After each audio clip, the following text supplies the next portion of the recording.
يا عبادي الذين آمنوا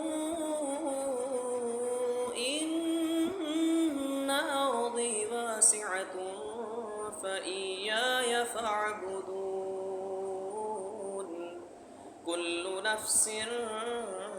ذائقة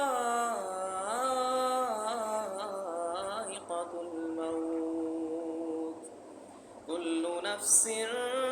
ذائقة الموت ثم إلينا ترجعون والذين آمنوا وعملوا الصالحات لنبوئنهم من الجنة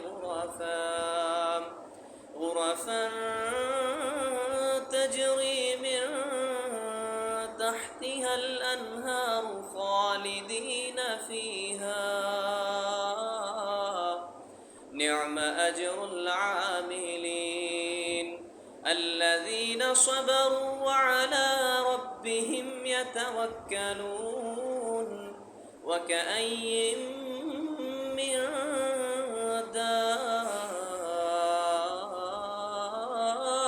دابة لا تحمل رزقها الله يرزقها وإياكم وهو السميع العليم